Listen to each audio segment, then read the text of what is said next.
A wife for Isaac. Time passed, and Abraham grew very old. God had blessed him and made him very wealthy. One day Abraham said to his servant, who was the chief steward in charge of his household, "I want you to put your hand under my thigh," which at that time was like a handshake or proof of a promise, "and promise me you will not let my son Isaac marry anyone outside our race. You will go to my homeland, to my race of people, and get a wife for him." The servant asked, "But what if she does not want to come? Should I take Isaac with me?" Abraham replied, "No, do not ever take Isaac there. God will provide a wife for Isaac. If he does not, you are released from this oath." The servant put his hand under Abraham's thigh and swore to take care of the matter. Then the servant gathered 10 camels and plenty of Abraham's wealth for gifts, and left for Mesopotamia, Abraham's homeland.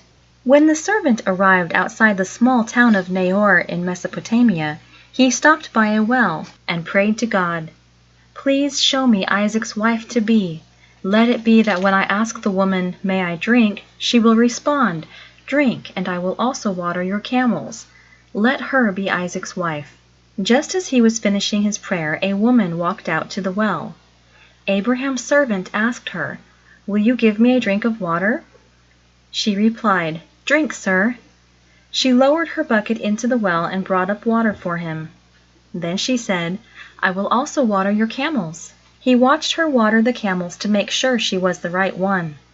When she had finished, he gave her a gold earring and 2 gold bracelets and asked her to show him to her father's house.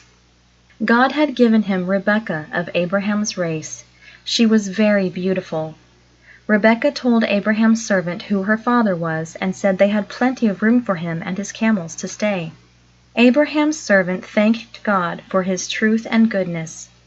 Rebekah ran ahead as they went to her family's home. Abraham's servant waited outside, and Rebekah's brother Laban came out to put the camels away.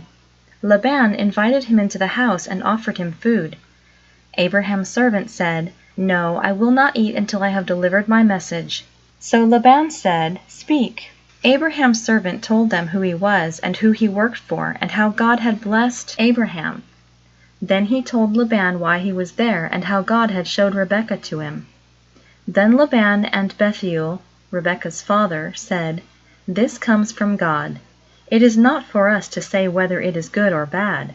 Take Rebekah to be Isaac's wife, as God has directed."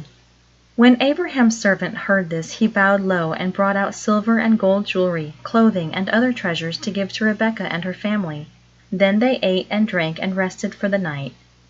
The next morning Abraham's servant said he was going back to Abraham and wanted to take Rebekah with him. The family asked if she could stay at home for a couple more days, but Abraham's servant replied, "God brought me here. If she will not go, then I will return alone." Rebekah's family said, "We will ask Rebekah what she wants to do." Rebekah said she would go with Abraham's servant. So her family blessed her and said goodbye, and Rebekah went to Canaan to be Isaac's wife. A few days later, Isaac went out to the field in the evening to pray and meditate. He looked up and saw the camels coming. Rebekah also saw Isaac and asked Abraham's servant who he was. When he told her that it was Isaac, she covered her face with a veil. Isaac came up to them, and Abraham's servant told him all that had happened. Isaac married Rebekah, and they lived in the tent that had been his mother's. Isaac and Rebekah loved each other deeply. Isaac's father, Abraham, remarried after Sarah's death and had more children, but only Isaac was the child of God's covenant and great love. Abraham lived to be 175 years old.